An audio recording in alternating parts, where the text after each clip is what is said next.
My brothers and sisters Africa. Lights brings you a wonderful story about a man in West African Nigeria named Nnamdi Kanu. In the vast landscape of Nigeria's complex history, there are names that echo across borders, stirring emotions, debates, and soul-searching.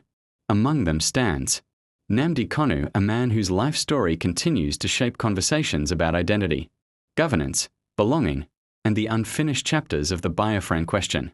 This documentary explores his life, his ideology, his rise, his supporters, his controversies, his arrests, his influence on modern activism, and the wider conversation surrounding self-determination, all presented in a balanced, responsible, and educational tone.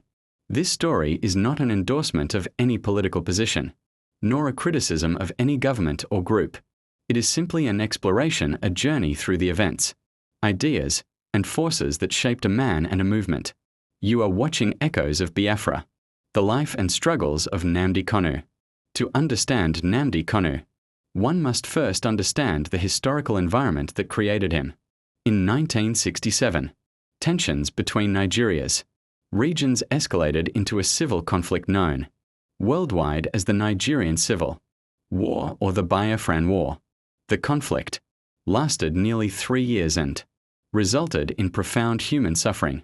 Although the war ended in 1970 with Nigeria's policy of no victor, no vanquished, the emotional scars remained, especially in communities of the former eastern region. For many families, the memories of the war lived on through stories, photographs, cautionary tales, and cultural identity. The experiences of that era planted seeds of aspiration, reflection, and, for some, renewed advocacy. Nnamdi Kanu was born after the war, yet the echoes of Biafra surrounded him. Nnamdi Kanu was born on September 25, 1967, in Isiama Afara Akwu, Umuahia, in the present-day Abia State. Growing up, he was known as a quiet but curious child, one who asked big questions about leadership, equality, and historical memory. His family was deeply rooted in traditional and community structures, and he grew up hearing stories about the past, stories that later shaped his worldview. Kanu attended school in Nigeria before eventually pursuing higher education in the United Kingdom. Relocating to the UK expanded his exposure to political theory, international activism, media, and diaspora networks. During this time, he developed an interest in broadcasting as a tool for advocacy, communication, and cultural preservation. One of the biggest steps in Nnamdi Kanu's public journey was his involvement in Radio Biafra, a platform known for commentary on Nigeria's political environment, governance challenges, and issues affecting the Southeast. Through radio broadcasts and online engagements, Kanu gained a following among diaspora communities and young people seeking outlets for expression. Supporters viewed the broadcasts as a voice for marginalized groups.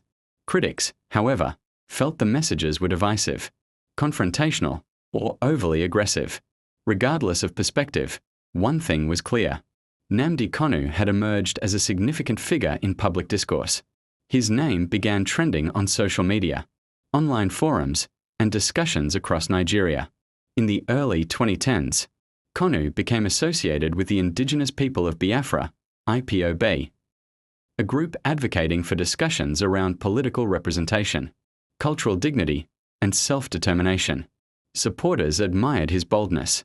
They saw in him a leader willing to articulate frustrations many were afraid to voice. Opponents questioned the methods and rhetoric used. Some argued that his approach risked raising tensions or misrepresenting complexities in Nigeria's political system. Yet, no matter where one stood, Kanu undeniably became a major player in conversations about federalism, identity, and the future of multi-ethnic societies in Africa. His movement grew, spreading from the southeast to diaspora groups in Europe, America, and beyond. In October 2015, Nnamdi Kanu was arrested in Lagos. The news spread quickly, sparking discussions online and offline.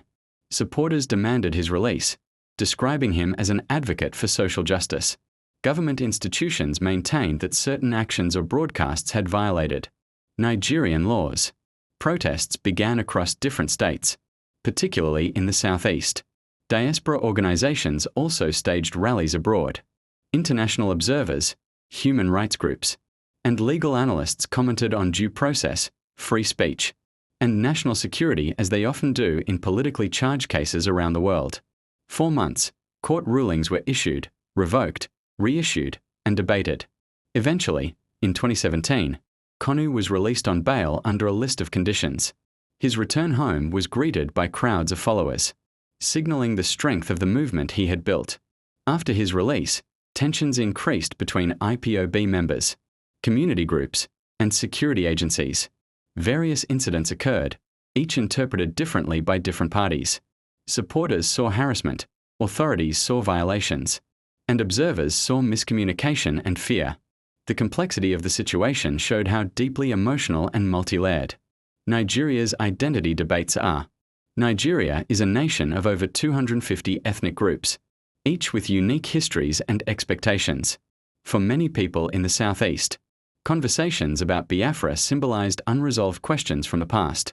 For others, they represented the need to strengthen unity and national cohesion. Navigating these conflicting viewpoints required sensitivity, calmness, and historical understanding. In late 2017, after military operations in Abia State, Nnamdi Kanu went missing from public view. For nearly 2 years, mystery surrounded his whereabouts, leading to debate and speculation. Then, in 2019, he resurfaced abroad, releasing broadcasts and statements regarding his movement and ideology. His return reignited conversations about his influence and the future of IPOB. In June 2021, Nigerian authorities announced that Nnamdi Kanu had been intercepted abroad and brought back to Nigeria to face trial. His arrest created headlines around the world. Supporters protested again. Opponents reiterated legal and security concerns. Human rights groups discussed issues of due process and rights protection. Court cases began once more, involving multiple hearings, appeals, and discussions over legal procedures. As of today, legal processes surrounding Kanu continue to be debated, monitored, and contested on various platforms. To truly understand the man, one must understand the ideas he advocates. Self-determination. Kanu speaks often about cultural survival, identity protection, and the right of communities to shape their own political future through democratic means. Restructuring and governance. He frequently highlights issues of representation, fairness, and the need for democratic institutions to work effectively for all citizens. Historical memory. Kanu believes that societies cannot move forward without addressing the realities of the past. Economic marginalization. He claims that certain regions feel economically disadvantaged and deserve renewed focus and development. Cultural sovereignty. Kanu consistently emphasized protecting Igbo heritage, language, and customs. These themes resonate with many young people who feel disconnected from national politics and seek a sense of identity and empowerment. No figure as influential as Nnamdi Kanu exists without criticism. Critics argue that his rhetoric sometimes escalates tensions. His broadcasts may oversimplify complex national issues. His approach divides opinions within the Igbo community itself. One of the most interesting aspects of Nnamdi Kanu's legacy is how the movement has expanded beyond him. Whether one supports or opposes his ideology, it is clear that IPOB and broader conversations about self-determination have become part of a larger global trend. Around the world, communities from Catalonia to Scotland, from Quebec to Kurdistan are debating identity, autonomy, and representation. In the same way, the Biafra issue continues to spark academic research, documentaries, conferences, and intergenerational dialogue. Young people increasingly discuss history, culture, and community rights. Kanu helped bring these issues into mainstream consciousness. Beyond the politics, Nnamdi Kanu is also a husband, a father, a son, and a person with a private life often overshadowed by public conflicts. Friends describe him as disciplined, reflective, and intensely committed to his beliefs. Those close to him acknowledge that leadership comes with sacrifice of privacy, comfort, and safety. His family has faced emotional strain, media scrutiny, and legal uncertainty for years. The human cost of political activism is often overlooked, yet it shapes the lives of leaders and their loved ones in powerful ways. Moral lesson about its journey. Whether one agrees with him or not, Nnamdi Kanu's story offers important lessons about society and leadership. Identity matters in people desire recognition, respect, and a sense of belonging. History carries long shadows. Events from decades ago still influence emotions, politics, and narratives today. And communication shapes movements. Media, especially digital platforms, gives ordinary citizens extraordinary influence. What happens next? No one can predict the future with certainty. The legal proceedings surrounding Kanu will continue shaping discussions. IPOB's activities may evolve, new voices may emerge. Governments may introduce. Reform civic groups may advocate for dialogue. But one thing remains clear. The Biafra question is not just about one man, it is a conversation about identity, federalism, representation, and the dream of a society where every group feels heard and valued. Only dialogue, inclusiveness, development, and mutual respect can produce lasting solutions. As Nigeria's population grows, now exceeding 200 million in the next generation, faces critical questions. How do we build a country where every community feels represented? How do we ensure development reaches all regions? How do we honor the past while building a better future? How do we use dialogue instead of conflict? And how do we create unity without ignoring diversity? The story of Nnamdi Kanu reminds us that voices rise when people seek answers to these questions.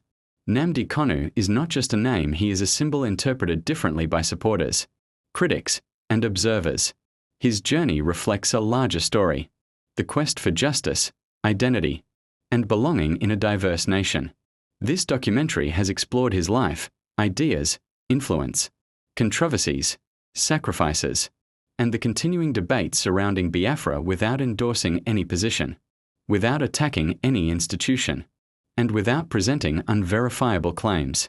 History is still unfolding, and as it unfolds, new generations will continue to examine the echoes of Biafra, the legacy of Nnamdi Kanu, and the path toward a peaceful and inclusive future. And if more countries follow his path, the continent could reshape global expectations and contribute significantly to the world's sustainable future. Do you want to watch more videos like this one? If so, subscribe to our channel and press the bell icon next to it. We have decided to bring videos on something nobody talks about: the Africa Lights, civilization, history, and evidence about how glorious blacks have been. Thanks for watching, and until the next video, stay tuned.